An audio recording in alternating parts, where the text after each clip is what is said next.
नमस्कार. सखी सह्याद्रीच्या आजच्या भागात मी स्वप्ना आपल्या सगळ्यांचं मनापासून स्वागत करते.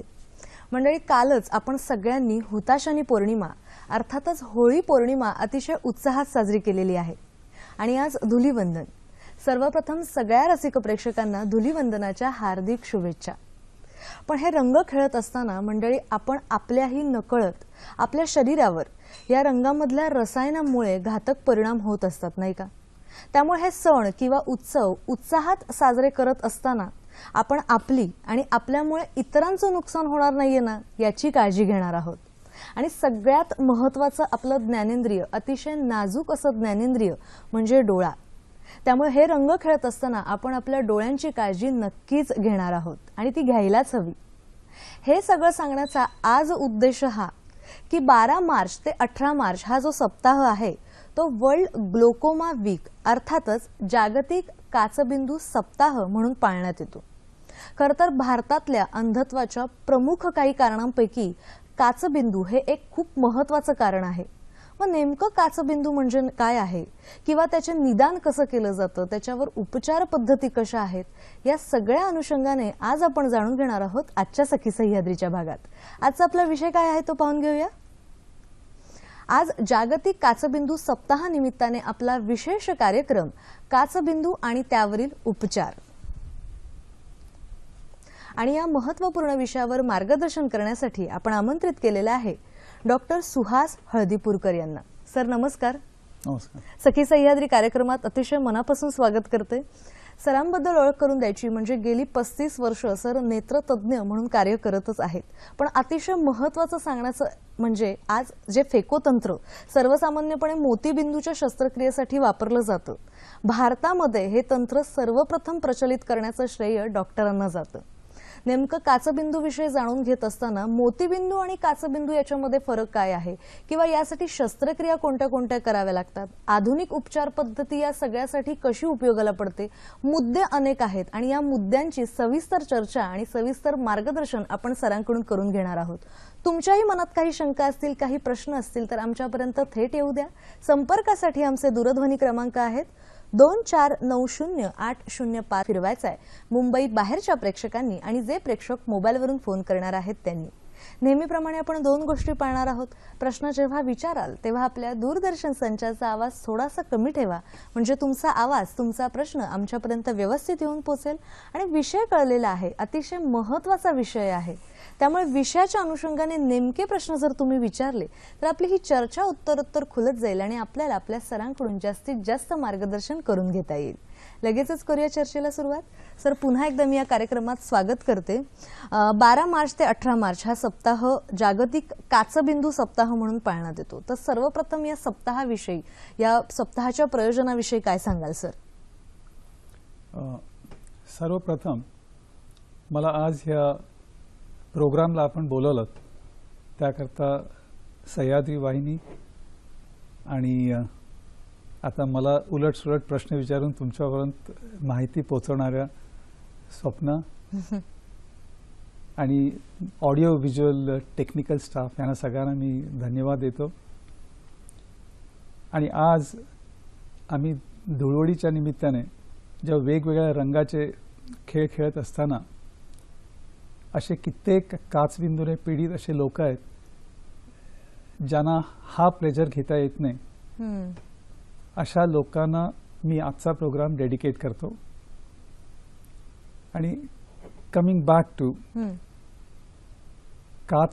काचबिंदू हा असा एक आजार आहे की त्याच्याबद्दल सर्वसामान्य माणसाला फारशी माहिती नसते आणि त्याकरता सातत्याने लोकांमध्ये काचबिंदू असा एक आजार आहे आणि त्याची ट्रीटमेंट नाही घेतली तर त्याचे एंड रिझल्ट्स खूप खराब असतात. ही माहिती देण्याकरता असा एक आठवडा पाळला जातो. त्या आठवड्यामध्ये वेगवेगळ्या तऱ्हेच्या प्रोग्राममधनं जसं काय आम्ही ग्लॉकोमाची रॅली घेतो, ग्लॉकोमाबद्दलचा असा प्रोग्राम टी व्हीवर घेतो, असे बरेचसे प्रोग्राम्स घेऊन आणि त्याची माहिती सर्वांपर्यंत पोहोचवायचा एक प्रयत्न करत असतो.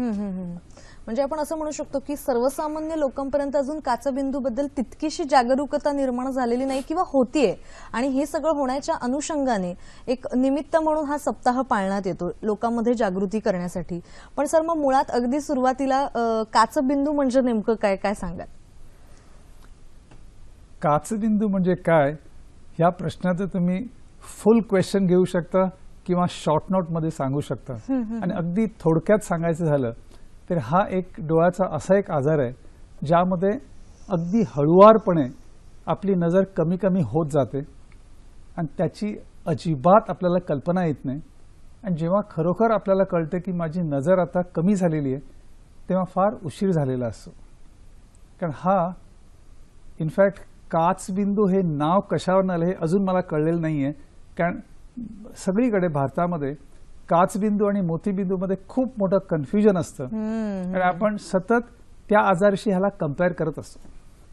सर, आता तुम्ही मोतीबिंदूचा उल्लेख केला, माझा मुद्दा तोच होता नंतर की काचबिंदू म्हणजे हळूहळू एक क्षीण होत जाणारी नजर, जे की अजूनही लोक कन्फ्युजन मध्ये होतात की मोतीबिंदू आणि काचबिंदू याच्यामध्ये काही फरक आहे का? आणि तुम्ही तर मोतीबिंदू तज्ज्ञ म्हणून गेली अनेक वर्ष प्रसिद्ध आहातच, म्हणजे तुमच्या नावातच ती प्रसिद्धी आहे सर. तर काय सांगाल मोतीबिंदू आणि काचबिंदू मधला फरक? मोतीबिंदू आपल्याला सर्वांना माहिती आहे, जसं डोळा हा कॅमेरासारखा काम करत असतो आणि त्या कॅमेऱ्यामध्ये जशी लेन्स असते आणि लेन्सवर इव्हन छोटासा डाग पडला तरी आपले फोटो चांगले येत नाही. आणि एक्झॅक्टली त्याप्रमाणे आपल्या डोळ्यातल्या लेन्समध्ये जेव्हा थोडासुद्धा डाग पडतो तेव्हा आपल्याला दिसणारी इमेज थोडीशी पुसट व्हायला लागते. आणि त्यामुळं आणि जसा तो डाग वाढत जातो ते इमेज अजून पुसट होत जातं आणि एक असा दिवस येतो की पूर्णपणे ती नजर जाते. आणि जेव्हा ऑपरेशन करतो तेव्हा ती पूर्ण नजर परत येते. आणि काचबिंदूमध्ये तसं काहीच होत नाही. काचबिंदूमध्ये आपली नजर ही साईडने कमी कमी होत येते आणि काचबिंदूमध्ये जी नजर कमी होते ती परत येणारी नजर नसते. आणि काचबिंदूच्या सिम्पटम्स सुद्धा काही नसतात. त्यामुळं काचबिंदू हा तुम्ही जेव्हा ऍक्च्युअल चेक करायला जाल तेव्हाच तुम्हाला कळतं की काचबिंदू आहे. खरा प्रॉब्लेम असा आहे की समजा आपल्या शेजार पाजारांचं मोतीबिंदूचं ऑपरेशन झालेलं असेल तर आपला असा समज असतो की त्यांचा मोतीबिंदू वाढत गेला, त्यांची नजर कमी झाली, त्यांचं ऑपरेशन झालं, त्यांना चांगली नजर आली. मला डॉक्टरने सांगितले मला काचबिंदू आहे, अजून माझी नजर चांगली आहे, म्हणून पेशंट घरीच थांबतो. म्हणजे ट्रॅजेडी अशी आहे की कित्येकांना काचबिंदू असं सांगून कित्येक वर्ष झालेली असतात, पण जेव्हा फायनली तो येतो we can help him nothing. कारण जसं तुम्ही म्हणालात तसं की काचबिंदूमध्ये एकदा क्षीण होत गेलेली नजर पुन्हा मिळवता येत नाही. आणि मला वाटतं हाच एक महत्वाचा फरक आपण मोतीबिंदू आणि काचबिंदूमध्ये घेऊ शकतो. आणि सर, तुम्ही मगाशी सुद्धा म्हणालात की तशी लक्षणं फारशी दिसत नाही, एक नजर कमी होत जाते असं समजू शकतो. पण मग नेमका काचबिंदू होतो कोणाला आणि समजायचं कसं की बाबा मला काचबिंदू झालाय? काचबिंदू हा जन्माला आलेल्या बाळाला सुद्धा असतो. बरं. म्हणजे those kids are so unfortunate की they are born with cataract with glaucoma. आणि तो तर सर्वात कठीण असा ट्रीट करता येणारा काचबिंदू. आणि त्यानंतर सर्वसामान्य साधारण 40च्या नंतर, जास्ती प्रमाणात 60च्या नंतर आणि 70च्या नंतर तर एक्स्ट्रीमली कॉमन असा काचबिंदू होऊ शकतो. बरं बरं. पण ज्यांना डायबिटीस आहे, ज्यांना ब्लड प्रेशर आहे, त्यांना जेव्हा डायबिटीस आणि ब्लड प्रेशर चांगल्या कंट्रोलमध्ये नसतं त्यांना सुद्धा काचबिंदूचे चान्सेस जास्ती होतात. ज्यांना डोळ्याला मार लागतो, ज्यांना डोळ्याला कसली इंजुरी होते, काही जणांना जेव्हा मोतीबिंदूचं किंवा कुठलं ऑपरेशन करताना प्रॉब्लेम येतो त्यांना तर हमखास काचबिंदू होऊ शकतो. पण त्याहून जास्ती इम्पॉर्टंट म्हणजे अनुवंशिक म्हणतो आपण. समजा आई वडिलांना जर काचबिंदू असेल तर मुलांना काचबिंदू होण्याची चान्सेस खूपच हाय असतात.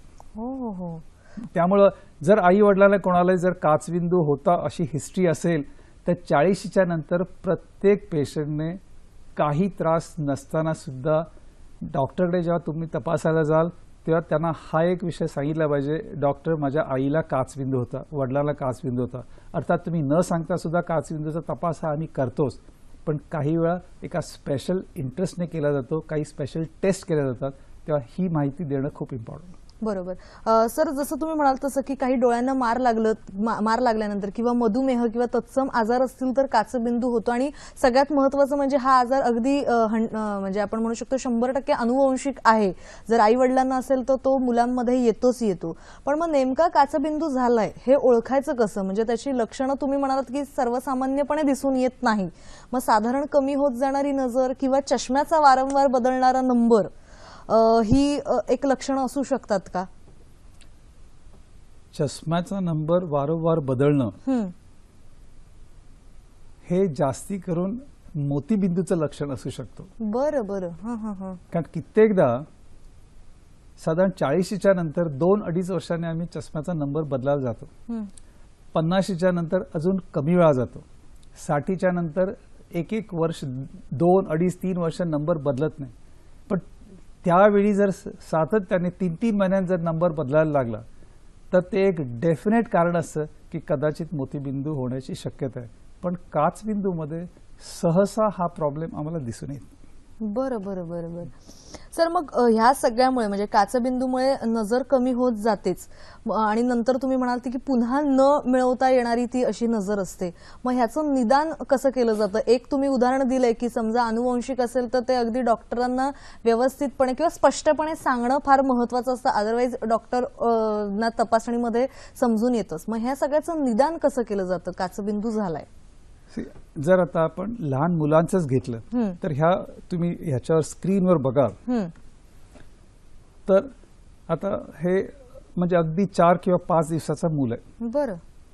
आणि तुम्ही जर त्या दोन्ही डोळ्याकडे बघाल तर एका डोळ्याचं बुबुळ जरा मोठं आहे आणि दुसऱ्या पिक्चरमध्ये एक बुबुळ चक्क पांढरं झालेलं आहे.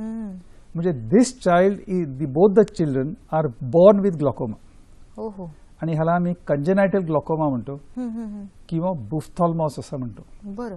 आणि हा आजार ह्या वयात ट्रीट करणं is one of the most difficult challenges for the doctor. समजा तुम्ही आता नेक्स्ट पिक्चरकडे जाल तर ह्या 2 पिक्चर्स ना, दीज आर एडल्ट पिक्चर्स. पण त्या बुबुळाकडे जर बघाल तर बुबुळ हे आपलं काचेसारखं चकचकीत असतं आणि इथे it's like a ground glass.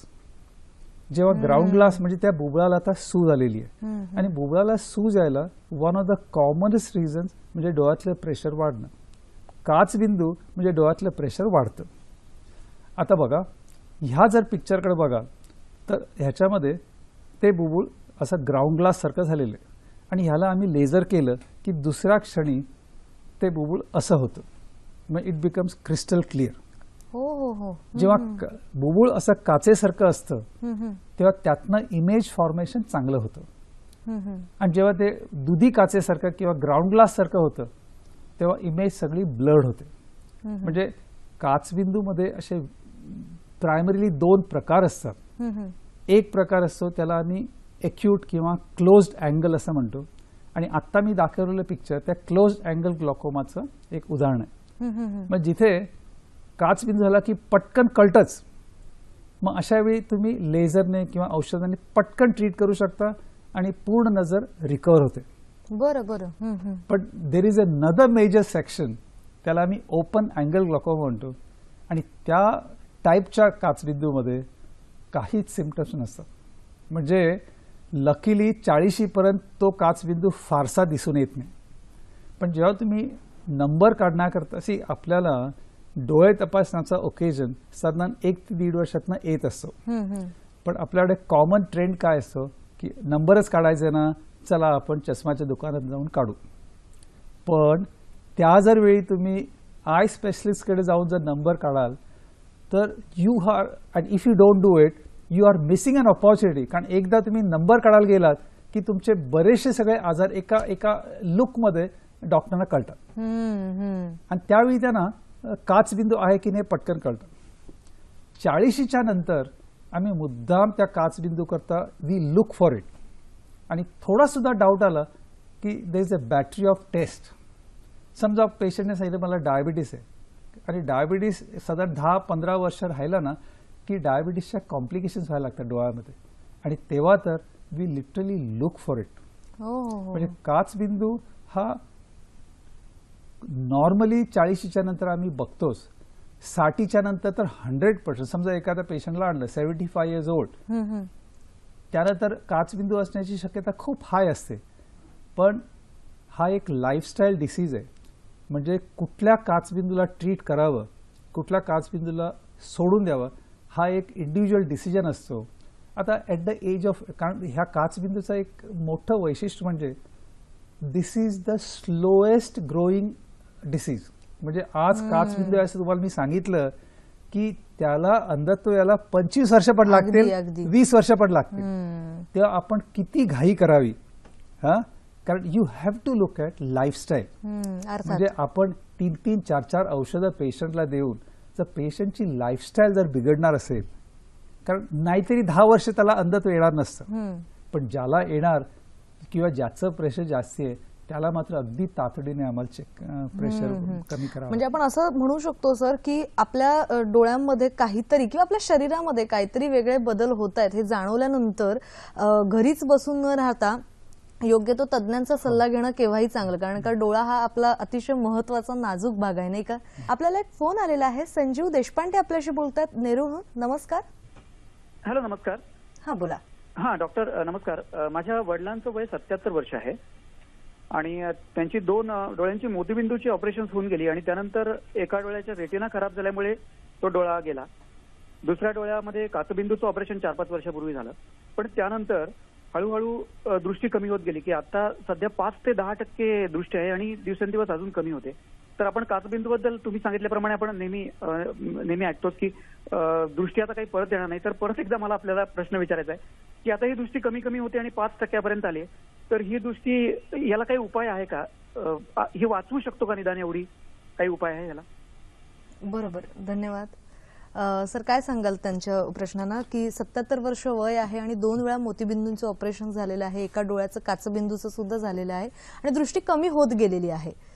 तर जसं तुम्ही म्हणाल तसं की दृष्टी ही कमी कमी होत जाते आणि पुन्हा न मिळणारी नजर म्हणजे काचबिंदू असं आपण म्हणू शकतो. तर ही थोडीशी राहिलेली दृष्टी 5 ते 10% ही वाचवता येऊ शकते का, या अनुषंगाने त्यांचा प्रश्न होता. हा प्रश्न आहे ना, हा प्रश्न पुष्कळ पेशंट्सना पडतो. कारण आपला असा एक समज आहे की ऑपरेशन झालं की डोळा बरा झाला, मोतीबिंदूचं ऑपरेशन झालं की सर्वसामान्य उरल्या आयुष्यामध्ये त्याच्याकरता परत एकदा मोतीबिंदूचं ऑपरेशनचं करावं लागत नाही. काचबिंदूचं ऑपरेशन म्हणजे काय करतो आम्ही की डोळ्यातलं प्रेशर कमी करण्याकरता एक नवीन रस्ता उघडतो. अर्थात काचबिंदू हा कशामुळे होतो ह्याचं सुद्धा क्लिअर कट उत्तर आमच्याकडे नाही आहे. One of the common reasons म्हणजे डोळ्यातलं प्रेशर वाढलं तर त्या प्रेशरमुळे आतली ऑप्टिक नर्व ही डॅमेज होते, हे एक आम्हाला माहिती आहे. दुसरं कारण आम्ही असं समजतो की डोळ्याच्या आतल्या ऑप्टिक नर्वला परफ्युजन किंवा मिळणारं न्यूट्रिशन कमी झालं तर त्यामुळे सुद्धा काचबिंदू होतो. पण प्रेशर कमी करण्याव्यतिरिक्त आज आमच्या हातात ॲलोपॅथीमध्ये दुसरं मेडिसिन नाही. बरं बरं. दुसरं काचबिंदूचं ऑपरेशन झालं की सर्वसामान्य त्या ऑपरेशनने प्रेशर जे कमी होतं ते काही दिवसाने परत वाढतं. अच्छा. म्हणजे काचबिंदूचं operation is not the permanent solution. एकदा काचबिंदू झाला की लाईफ लॉंग चेकअप हा आलाच. आता त्यांनी सांगितलं की त्यांचं रेटिनाचं ऑपरेशन झालं, काचबिंदूचं झालं आणि तरी सुद्धा प्रेशर कमी कमी होत चाललंय. ह्यातनं एक ऑब्वियस रिझन हे दिसतं की काचबिंदूच्या ऑपरेशनच्या नंतर सुद्धा प्रेशर पाहिजे तितकं कमी झालेलं नाहीये. त्याकरता कित्येकदा ऑपरेशन झाल्यानंतर एक 5-6 महिन्याच्या नंतर चेकअपमध्ये आम्हाला असं दिसून आलं किंवा प्रेशर पाहिजे तितकं कमी झालेलं नाहीये, तर त्यांना आम्ही ड्रॉप्सवर ठेवतो. आणि खूप रेअरली लेट्स से 25-30% की ऑपरेशनचा रिझल्ट इतका सुंदर होतो की लाईफ लॉंग प्रेशर कमी राहतं. पण बऱ्याच जणांना ऑपरेशनच्या नंतर एखादं मेडिसिन चालू ठेवावंच लागतं. हो हो हो हो. आणि जर तो आणि ते काय म्हणाले की आता नजर कमी कमी होत गेलेली आहे आणि 5 ते 10% राहिलेली आहे. ते जेव्हा 10% म्हणतात ती 10% नसते, त्याच्यापेक्षा जास्ती असते. ते त्या एका फील्डच्या आधारावर बोलत असतात. पण जी काय नजर राहिली ती वाचवण्याकरता किंवा ती वाचवण्याकरता समजा त्यांचं प्रेशर हे जास्ती आहे हे जर कळलं तर प्रेशर कमी करणं हे तसं रिलेटिव्हली इझी असतं. पण समजा उद्या त्यांनी सांगितलं अहो पण 3 औषधं चालू आहेत तरी प्रेशर कमी येत नाही, मग मी त्यांना असं ॲडवाईस करेन की अशा वेळी कित्येकदा ऑपरेशन परत करावं लागतं. अच्छा, अशा बरोबर. कित्येक पेशंटना आम्हाला दुसऱ्यांदा आणि लहान मुलं असली तर 3 वेळा सुद्धा ऑपरेशन करावे लागतात. खूप वाईट वाटतं पण देर इज नो चॉईस. डोळ्यांच्या आतील म्हणजे ज्या नसा असतात त्यांचा रक्तदाब वाढला तर काचबिंदू होऊ शकतं, हे एक कारण होऊ शकतं नाही का? आणि मग ते दाब कमी करण्यासाठी शस्त्रक्रिया किंवा इतर उपचार पद्धती केली जातात. पण एकदा झालं की पुरेसं नसतं. हा महत्वाचा मुद्दा प्रेक्षकांनी लक्षात घ्यायला पाहिजे. सर, काचबिंदू झालाय, अर्थात लगेच लक्षणं दिसून येत नाही. 40 नंतर आपण त्याचं वारंवार चेकअप किंवा तपासण्या केल्या पाहिजेत. मग हा काचबिंदू प्रोग्रेस किंवा काचबिंदू होतो कसा? डोळ्यामध्ये कशी त्याची एक प्रोग्रेस होते? एक वाढता रक्तदाब हे तुम्ही कारण सांगितलेलं आहेच, वाढतं किंवा न्यूट्रिशनचा अभाव हेही सांगितलेलं आहे. या व्यतिरिक्त तो दिसतो कसा काचबिंदू? म्हणजे तुम्ही तपासण्यामध्ये कसं काय तुम्हाला कळून येतं? सर्वप्रथम हा रक्ताचा दाब नसतो. डोळ्याच्या आतल्या बऱ्याचशा सगळ्या टिश्यूजना न्यूट्रिशन मिळण्याकरता म्हणून तिथं काही ग्रंथी असतात, त्यातनं कंटिन्युअसली एक ॲक्वियस नावाचं द्रव्य सिक्रीट होत असतं. बरं. आणि नॅचरली देवाने अशी एक रचना केलेली आहे की ते द्रव्य एका पर्टिक्युलर चॅनलमधनं डोळ्यातनं बाहेर जातं. आणि बऱ्याचदा वय झाल्यानंतर ते चॅनल सगळे हळूहळू कमी होत जातात आणि ब्लॉक होतात. एकदा ते चॅनल्स ब्लॉक झाले प्रेशर वाढायला लागतं. दिस इज कॉमनेस्ट. ज्यांना क्लोज अँगल होतो असं मी सांगितलं, त्यांना ते चॅनल्स ओपन व्हायला जो एक अँगल असतो तोच बंद झालेला असतो किंवा तो नॅरो असतो. आता लेट्स टेक हा रक्ताचा दाब नसतो, त्या फ्लुइडचा असतो. आता जर ह्या पिक्चरकडे तुम्ही बघा तर ह्याच्यामध्ये तुम्हाला क्लिअर कट दिसून येईल की ऑप्टिक नर्व जिथं इथं दिसते हा नॉर्मल लुक आहे ऑप्टिक नर्वचा. आणि जसं डोळ्यातलं प्रेशर वाढत जाईल तसं त्याच्यामध्ये असा खड्डा पडतो. हा खड्डा असा वाढत जातो. आणि आम्ही ज्या तपासतो तेव्हा प्रत्येक पेशंटच्या डोळ्याच्या आत फंडोस्कोपी करतो आणि डोळ्यामधलं ह्या डिस्ककडे बघतो. तुम्ही जर बघाल तर इथं वेगवेगळ्या साईज आणि शेप मधल्या डिस्क दिसतात आणि त्यातलं कपिंग वाढत गेलेलं आहे. समजा मला थोडंसं कपिंग मोठं वाटलं किंवा 2 डोळ्याच्या कपिंगमध्ये चेंज वाटला तरी then it is a red signal की तुम्हाला डाऊट येतो. असा डाऊट आला की तुम्ही जास्ती खोलात ते तपासायला लागता आणि मग असा तुम्हाला तिथं खड्डा जाणवतो. मग त्याला डायग्नोज कसं करायचं जास्ती concretely? So first and foremost आम्ही डोळ्याचं प्रेशर चेक करतो. आणि डोळ्याचं प्रेशर चेक करायला बरेच मेथड्स आहेत. द कॉमनेस्ट ह्याला आम्ही ॲप्लेनेशन म्हणतो. त्या ॲप्लेनेशनमध्ये स्लिट लॅम्प नावाच्या मशीनवर आम्ही प्रत्येक पेशंटला जेव्हा बघतो तेव्हा आम्हाला त्या ॲप्लेनेशनमधनं डोळ्यातलं प्रेशर हे नॉर्मली 10 ते 20 मिलीमीटर ऑफ मर्क्युरी असा प्रेशर असतं. म्हणजे एवढी वाईड रेंज असते त्याला. आणि जेव्हा 20 पेक्षा जास्ती व्हायला लागतं तेव्हा देन यू स्टार्ट सस्पेक्टिंग. एकदा तुम्हाला सस्पिशन वाटलं की नेक्स्ट ऑब्वियस म्हणजे तुम्हाला पेरिमेट्री नावाची टेस्ट करावी लागते. ही पेरिमेट्री ह्या मशीनवर जेव्हा मी पेशंटचं फील्ड्स नावाच्या पेशंटला साईडचं किती दिसतं हे जेव्हा चेक करतो तेव्हा आता बाजूला तुम्हाला जो ग्राफ दिसतो तो एक कम्प्युटराइज ग्राफ असतो आणि तो इतका सेन्सिटिव्ह असतो की पेशंटला ॲक्च्युअल काचबिंदू व्हायच्या अगोदर सुद्धा त्या पेरिमेट्रीमध्ये काही डाऊट्स यायला लागतात. हो. आता जर तुम्ही ह्या नेक्स्ट पिक्चर बघा तर ह्याच्यामध्ये साईडच्या ह्याच्यामध्ये तुम्हाला जे काळे डाग जास्ती प्रमाणात दिसतात, एका साईडला काळे डाग कमी दिसतात. पण दोन्ही पेशंट्सना काचबिंदू झालेला आहे. एका पेशंटला कमी प्रमाणात आणि दुसऱ्या पेशंटला खूप ॲडव्हान्समध्ये काचबिंदूचे डॅमेजेस ऑलरेडी झालेले आहेत. हे एकदा दिसून आलं की then you have to start in with some medicine. Initially आम्ही असं करतो, काचबिंदूला म्हणजे प्रेशर कमी करण्याकरता वेगवेगळ्या तऱ्हेचे मेडिसिन्स आहेत आणि मेडिसिन्सने बऱ्यापैकी प्रेशर कमी होतं. आणि जेव्हा मेडिसिनने सुद्धा प्रेशर कमी येत नाही, समजा एक औषध चालू केलं, कमी नाही आलं, तर थोड्या दिवसाच्या नंतर मला दुसरं औषध चालू करावं लागतं, ते पण कमी करत नाहीये, मग तिसरं औषध चालू करावं लागतं. काय कित्येक असे पेशंट असतात त्यांना 3-3 औषधं चालू असतात आणि प्रेशर बऱ्यापैकी कंट्रोलमध्ये आलेलं असतं. आणि जेव्हा 3 औषधाने सुद्धा प्रेशर कमी येत नाही, तेव्हा नाईलाजाने आम्हाला ऑपरेशन करावं लागतं. पण असा पण एक क्लास आहे की जिथं आता खेड्यातल्या पेशंट्सना काचबिंदू आहे म्हणून सांगितल्यानंतर 10 वेळा तपासणी करता येणं शक्य नसतं. मग त्यांना कित्येकदा डॉक्टरला हा एक डिसिजन घ्यावा लागतो की त्या पेशंटची नजर वाचवण्याकरता पहिल्या झटक्यात त्याचं ऑपरेशन करून टाकायचं का त्याला परत परत येण्याचा चान्स द्यायचा. आणि अशा भारतामध्ये इतके विलेजेस आहेत आणि काचबिंदू हा सगळ्यांनाच होऊ शकतो, त्यामुळं ते केव्हाही तुमच्याकडे परत तपासायला येणार नाही. तेव्हा त्यांना सगळं एक्सप्लेन करून तुम्हाला हे ऑपरेशन एक करावंच लागतं.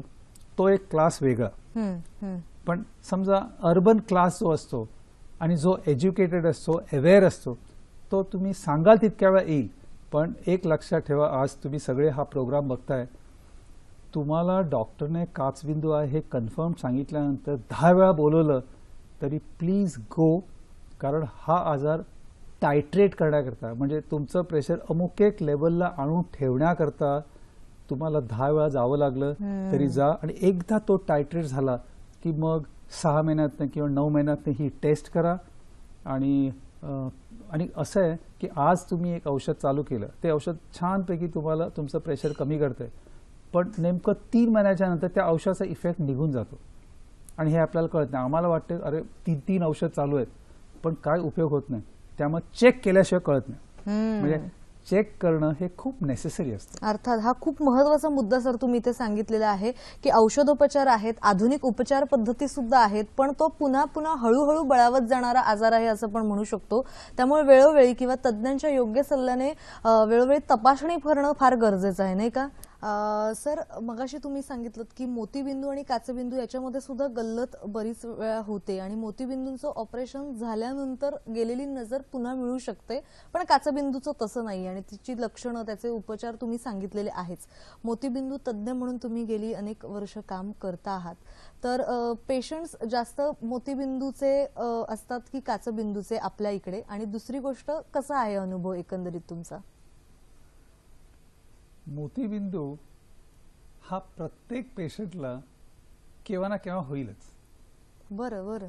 म्हणजे if you live long enough तुम्हाला मोतीबिंदू हा झालाच पाहिजे. कित्येक पेशंट असे म्हणतात, अहो आमच्या आजोबांना 90व्या वर्षी सुद्धा चष्मा नाही लागला, मोतीबिंदूवर नव्हता. 90व्या वर्षी चष्मा नाही लागला ह्याचा अर्थच त्यांना मोतीबिंदू होता. हो. जेव्हा मोतीबिंदू होतो ते आपली जवळची नजर सुधारते. अच्छा. म्हणजे इतकी सुधारते, म्हणतात अहो आमची 40चा चष्मा पण गेला, म्हणजे त्यांना 100% मोतीबिंदू आहे. बरं का? मग आज लाईफस्टाईल किंवा स्पीड ऑफ लाईफ हा एवढा बदललेला आहे की आम्हाला प्रत्येकांना मोबाईलवर बघायचं असतं, प्रत्येकांना व्हॉट्सअप बघायचं असतं, ड्रायव्हिंग करायचं असतं. मग अशा वेळी मोतीबिंदू अगदी अर्ली स्टेजमध्ये असताना सुद्धा इट स्टार्ट बॉदरिंग यू, मग तो काढावाच लागतो. काचबिंदूचं मी सांगितल्याप्रमाणे इतकं सगळं वेगळं आहे की तुमची नजर अगदी साईडने कमी कमी होते. ते म्हणजे काचबिंदूच्या एंड स्टेजला पेशंट असा खिडकीमध्ये बसून लांबच्या झाडावरचे पक्षी बघू शकतो, पण त्याच्या बाजूला तुम्ही इथे उभे राहा, तुम्ही त्याला दिसत नाही.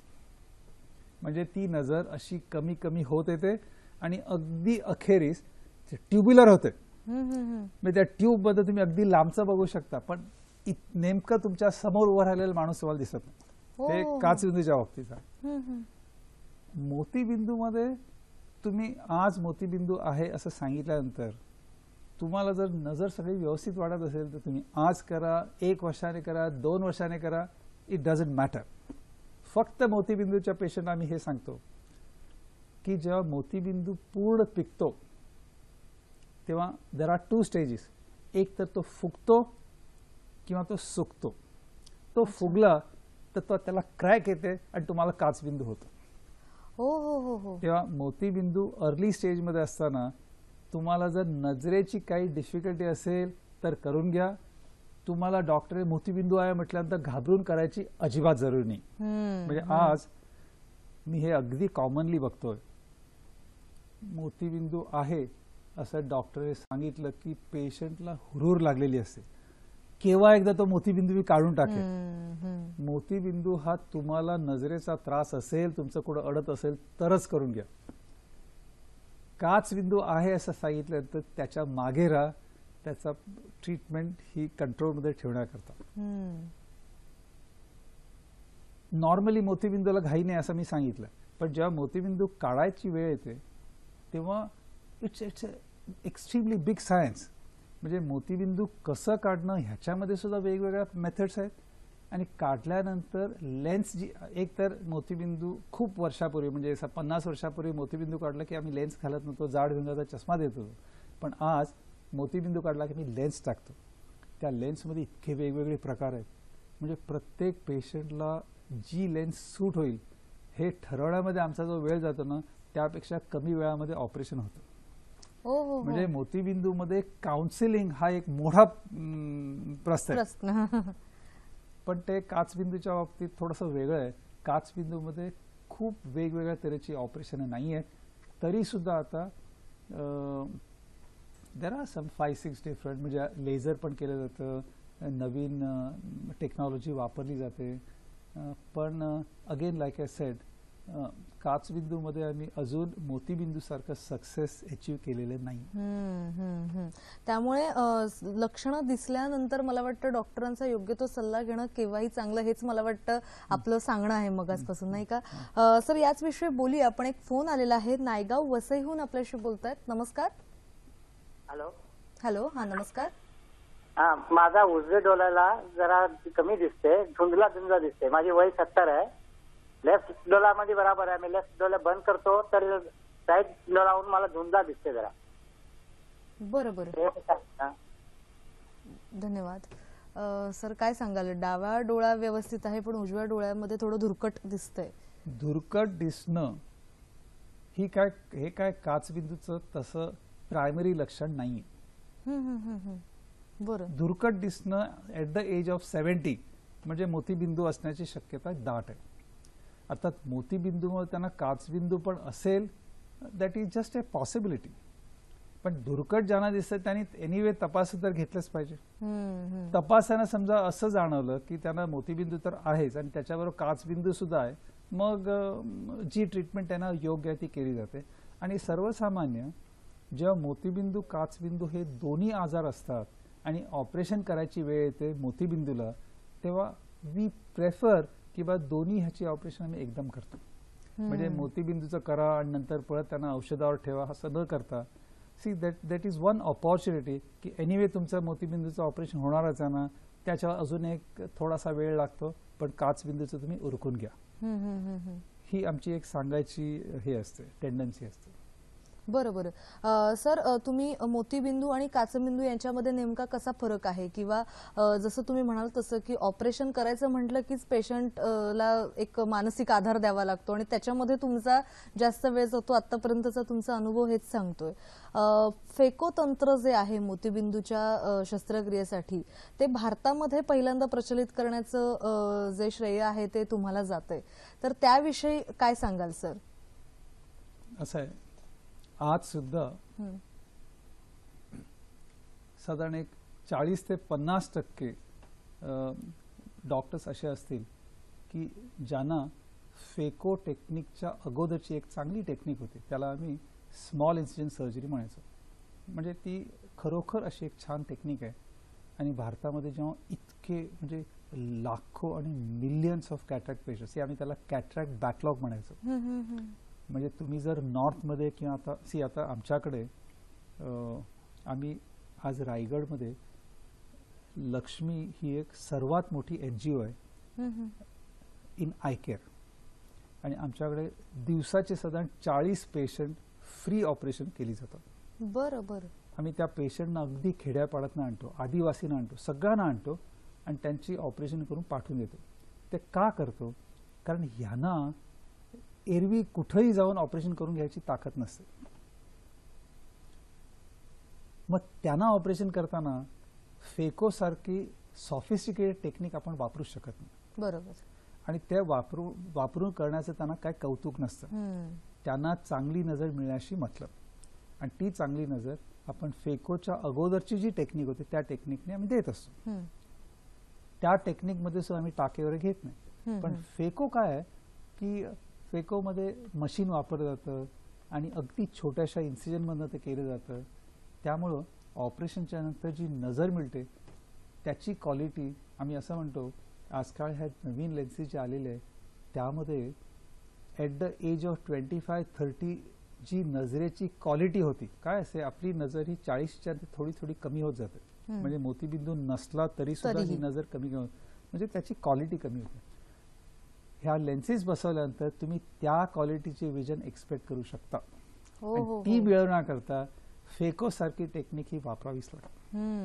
आणि हे तंत्र सर्वप्रथम भारतात आणण्याचं श्रेय खरं तर सर तुम्हाला जातंय. वेल, कसं असतं जेव्हा अशा गोष्टी घडत असतात तेव्हा बाय गॉड्स ग्रेस तुम्ही त्या ठिकाणी असता, त्या ऑपॉर्च्युनिटीचा तुम्ही चांगला वापर करता आणि तुमच्या हातून एखादं चांगलं काम घडतं.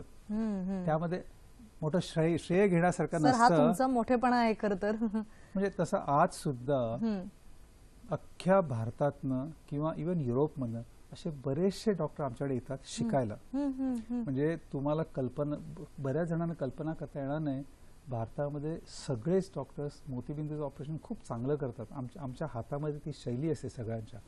युरोपमध्ये वगैरे डॉक्टर्स 7-7 वर्ष ट्रेनिंग घेत असतात, त्यांना प्रॅक्टिस नसते, त्यांना ती शैली नसते.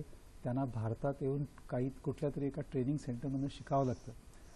ते सुद्धा ट्रेनिंग आम्ही रेग्युलरली देतो, फक्त ऑन दिस ह्युमॅनिटेरियन ग्राउंड, की उद्या त्यांच्याकडे सुद्धा जेव्हा पेशंट जातो आणि त्यांना डोळ्याचं ऑपरेशन करायला सांगतो, त्या पेशंटचं ऑपरेशन चांगलं व्हावं, त्यांना सुद्धा चांगली नजर यावी, कारण त्यांच्याकडे आमच्यासारखं ट्रेनिंग असतं. इंडियाचा बिगेस्ट, म्हणजे प्रत्येकाला प्राईड वाटला पाहिजे की आज चायनामधनं, साऊथ ईस्ट एशिया सगळीकडनं त्यांना चांगली कॅटरॅक्टची टेक्निक शिकवण्याचं श्रेय इंडियाला जातं. क्या बात आहे. ही आपल्या भारतीयांसाठी खरंच खूप अभिमानाची गोष्ट. आणि सर, आपल्यासारखे डॉक्टर तज्ज्ञ मंडळी भारतामध्ये आहेत, त्यामुळे हे सगळं श्रेय आपल्या भारतीयांना जातंय, नाही का? याच विषयी बोली आपण. एक फोन आलेला आहे तो आपण घेऊया. नंदकुमार मोरे आपल्याशी बोलतात सांगलीहून. नमस्कार. आटपाडीहून बोलतोय मी. जवळच जरा कमी दिसते मला. बरं. हा, जवळच जरा कमी दिसतंय मला. बिना चष्म्याचं काय करता येतंय? काय उपाय? बरं बरं. सर, काय सांगाल? खूप चांगला प्रश्न आहे. जवळचं कमी दिसतं. मी आता तुम्हाला जे बोललो की 40च्या नंतर आपली लेन्स, त्याचं फंक्शनिंग बिघडत जातं, ती लेन्स थोडीशी हार्ड होत जाते. तेव्हा 40 ही सगळ्यांना असते. 40 आपल्याला 40ला लागत नाही, 45 लागेल, 48 लागेल, सगळ्यांना ही 40 लागतेच. आता त्यांचा प्रश्न असा की त्यांना जवळचं कमी दिसतं, पण मेन प्रश्न असा आहे की काही करता येईल का चष्म्याशिवाय? आज सर्जिकल टेक्निक अशा एका स्टेजला पोहोचले, अगदी साध्या भाषेत सांगायचं म्हणजे तुम्हाला कुठल्याही वयात किती नंबर असो, जर चष्मा लावायचा नसेल तर तो घालवता येतो. बरं. मग यंग एज असेल तर आम्ही लेझरने घालवतो, 40च्या नंतर असेल तर लेन्स चेंज करून घालवता येतं. म्हणजे practically in short, at any age, any number, तुम्हाला ज्या दिवशी कंटाळा येतो, चला आता मला चष्मा लावायचा नाही, से बाय बाय टू. म्हणजे तेवढी एक आधुनिक उपचार पद्धती आपल्याकडे प्रचलित झालेली आहे, नाही का? सर, आणि आता मी पुन्हा एकदा काचबिंदूकडे येते की काचबिंदूवर तुम्ही सांगितलं तसं की एक तो जो दाब असतो तो कमी करण्यासाठी मग औषधं दिली जातात आणि त्याच्यानंतर नाहीच झालं तर मग शस्त्रक्रिया हा एक पर्याय होतो. म्हणजे शस्त्रक्रिया करणं गरजेचं आहे काचबिंदूमध्ये, काय सांगाल? काचबिंदूमध्ये that is the last resort. एक औषधाने कमी होत नाही प्रेशर, दुसरं ऍड केलं त्याने पण होत नाहीये. ॲट द सेम टाइम नजर ही झपाट्याने कमी होत चाललेली आहे. मग मी तिसऱ्या औषधापर्यंत सुद्धा थांबत नाही. We straightaway take up for surgery. Surgery ही केव्हा करायची हा एक डॉक्टरचा डायलेमा असतो. म्हणजे तिथे कारण प्रत्येक मेडिसिन इज एक्सपेन्सिव्ह. त्या पेशंटला लाईफ लॉंग ते औषध टाकणं कितपत इकॉनॉमिकल आहे. ते औषध न टाकता ऑपरेशन केलं तर त्याला कितीसा त्याच्या लाईफस्टाईलमध्ये फायदा होईल ह्याचा आपल्याला एक बॅलन्स ठेवावा लागतो. पण जेव्हा 2-3 मेडिसिन्स टाकून सुद्धा प्रेशर जर कमी येत नसेल तर यू हॅव नो चॉईस. म्हणजे तुम्हाला ऑपरेशन एक करावंच लागतं. आणि ऑपरेशन केल्यानंतर सुद्धा एखादं मेडिसिन चालू राहतं. आणि त्यानंतरही तुम्ही जसं म्हणालात तसं की मेडिसिन चालू राहतात किंवा पुन्हा एकदा शस्त्रक्रिया करावी लागते. एक 10 ते 15% लोकांना दुसऱ्यांदा ऑपरेशन काही वर्षाने करावं लागतंच. कारण का हा एक जीवनभरासाठीचा आजार आहे, लाईफ लॉंग आजार आहे असं आपण म्हणू शकतो, ज्याच्यामुळे नजर हळूहळू कमी होत जाते. याच्यावर नेमके आयुर्वेदिक उपचार काय सांगतात किंवा आधुनिक उपचार पद्धती आणखीन कशी विकसित होत गेली आहे? आपल्याला एक फोन आलेला आहे, तो आपण घेऊया. पद्मावती भोसले आपल्याशी बोलतात. सायं, नमस्कार मॅडम. हॅलो. हा, नमस्कार, बोला. हा, मी प्रभावती भोसले बोलते. हा, सायनवरून.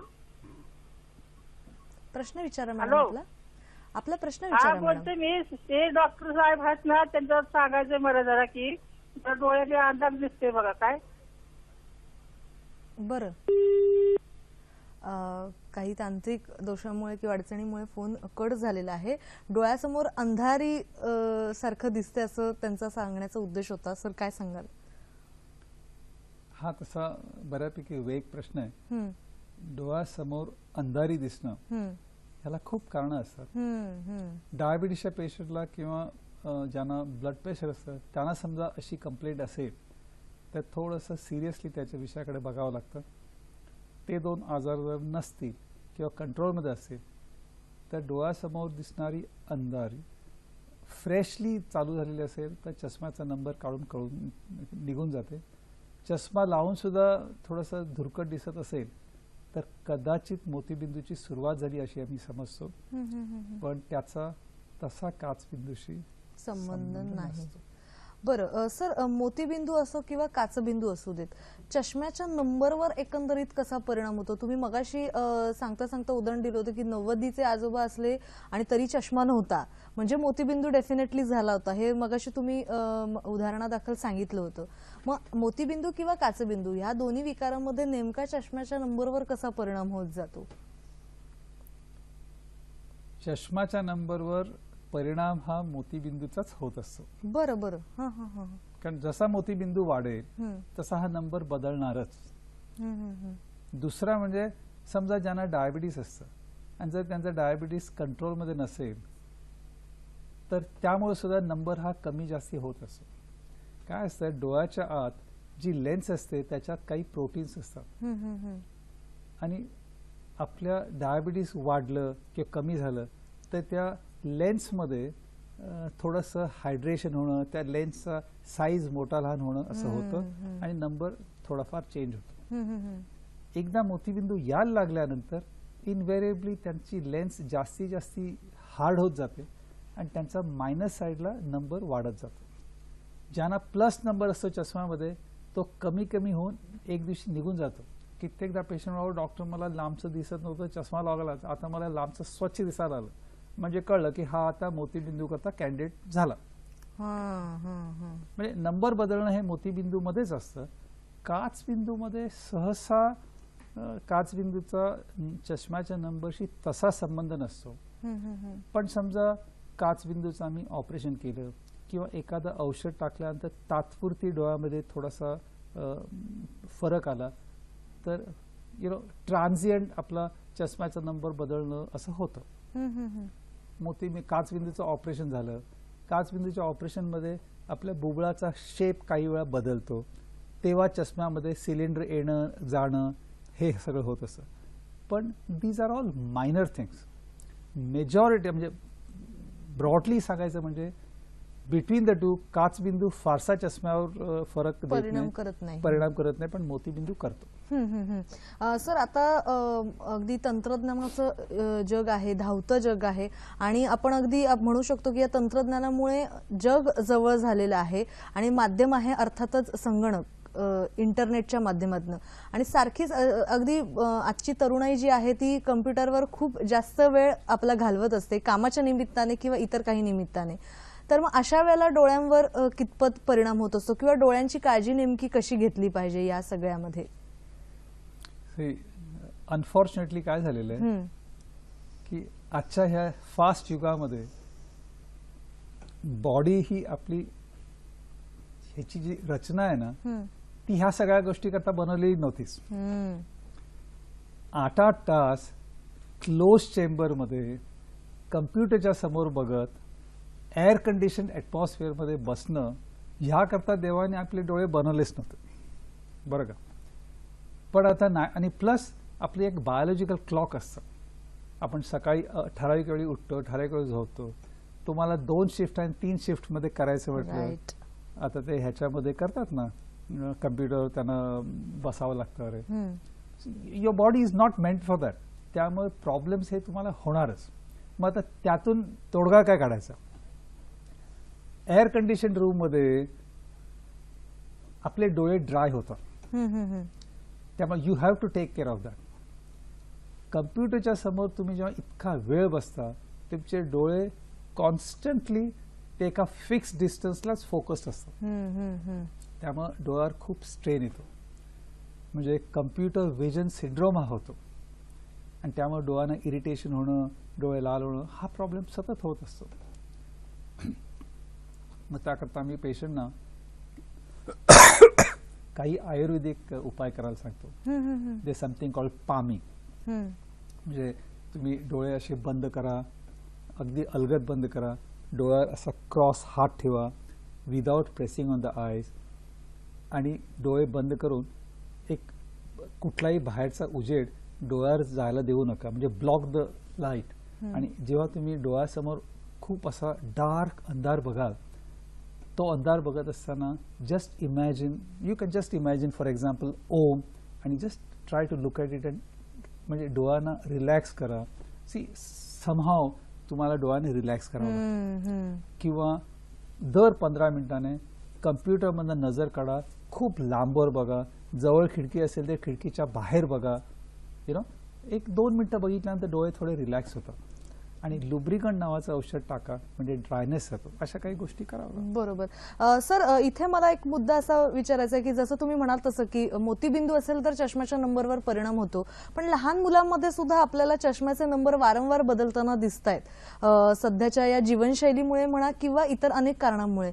मग अशा वेळेला नेमका काय उपाय आहे? खरं तर हा विषय सर खूप मोठा आहे. डोळा हा एक शरीराचा महत्वाचा भाग आहे, पण आता घड्याळ खुणवायला लागलेला आहे आपल्याला, त्यामुळे अगदी थोडक्यात सर काय सांगाल?